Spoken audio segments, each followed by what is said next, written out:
সালাম আলাইকুম।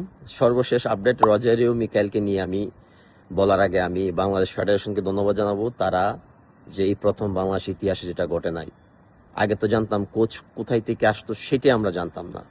সেই প্রথম যে তারা নোটিশ করে গ্লোবালি বিভিন্ন জায়গা থেকে কোচ স্কাউটিং করে তারা এই দায়িত্ব দেওয়ার জন্য প্রস্তুত।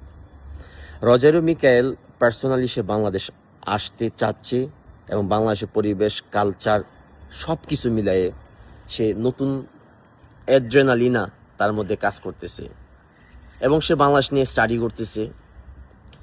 এখন কথা হলো, হয় বাংলাদেশ 200 মিলিয়ন প্লাস একটা country, lakh lakh crazy fan, upcoming নতুন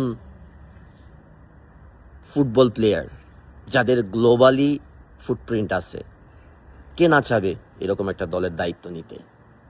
সেটা ক্রিস কোলেমান হোক বা রজারিও মিকাইল হোক, অবশ্যই তার পিছনে কেউ না কেউ কাজ করতেছে। বাংলাদেশ ফুটবল ফেডারেশন বাজেট বাড়াইছে, ধন্যবাদ। আর ওই বাজেটের মধ্যে রজারিও মিকাইল আছে, এটা আমি আপনাদেরকে এনশিওর করলাম। এখন বাকিটা দেখা যাক ফেডারেশন কি ডিসিশন নেয়। বাট রজারিও মিকাইলের সাথে আমার অনেকক্ষণ সময় কাটাইছি, প্রায় 3-3.5 ঘন্টা সময়ের মধ্যে অনেক গল্প হয়েছে। তার মধ্যে তার খুব ইম্পর্টেন্ট কিছু কথা, সেটা হলো গিয়ে সে নতুন কোনো টিমের দায়িত্ব নিতে চাচ্ছে চ্যালেঞ্জিং হিসেবে। কোচ মানেই চ্যালেঞ্জিং। তার দেখবেন তার ক্যারিয়ারে অনেক সাকসেস আছে, ম্যাক্সিমাম টিমকে সে ভাইস চ্যাম্পিয়ন বা চ্যাম্পিয়ন বানাইছে। অলিম্পিকে ইজিপ্টের মতো টিমকে সে কোয়ার্টার ফাইনালে নিছে। সো তার সুনাম গাওয়ার অনেক কিছু আছে। বাট সে বাংলাদেশকে মন থেকে চাচ্ছে বাংলাদেশকে সাপোর্ট করার জন্য।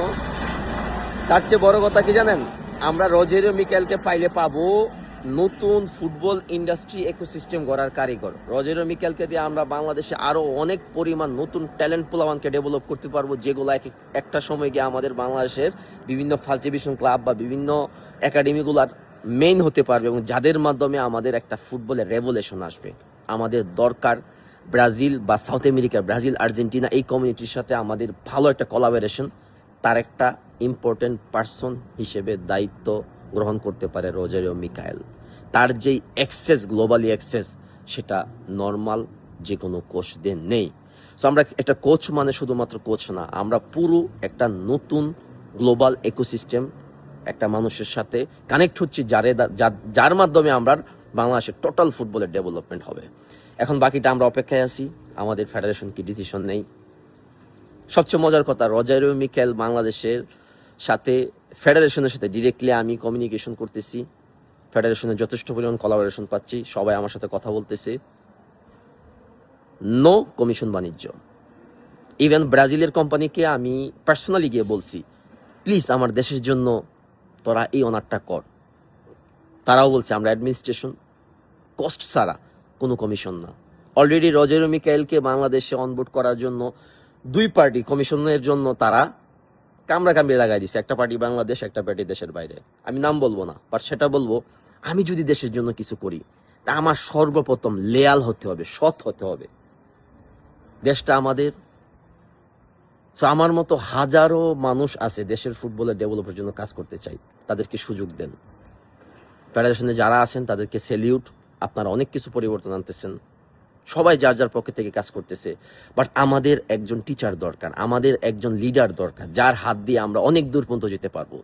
আমরা স্বপ্ন দেখি, আমি রবিন ব্যক্তিগতভাবে স্বপ্ন দেখি, বাংলাদেশ উইথিন 5 বছরের মধ্যে প্রপার স্পোর্টস ফুটবলে যদি একটা ইকোসিস্টেম ডেভেলপ করতে পারি, আমরা ওয়ার্ল্ড কাপ কোয়ালিফায়ার হব, আমরা এশিয়ার চ্যাম্পিয়ন খেলতে পারবো, এশিয়ার চ্যাম্পিয়ন হতে পারবো। আমার এখন বলতে পারবো, কনফিডেন্সলি বলতে পারবো, আমাদের যে ইয়ুথ জেনারেশন ডেভেলপ হইতেছে সেটা বাংলাদেশের ভিতরে এবং দেশের বাইরে, এগুলো এক একটা বোম, অ্যাটম বোম এগুলা। সেগুলাকে আমাদের কাজে লাগানোর জন্য সর্বপ্রথম আমাদের সৎ হতে হবে, লেয়াল হতে হবে এবং ভিশন, পরিকল্পনা সঠিক থাকতে হবে। তার জন্য দরকার সবার কোলাবোরেশন, পজিটিভলি মাইন্ড পজিটিভ করতে হবে আমাদেরকে।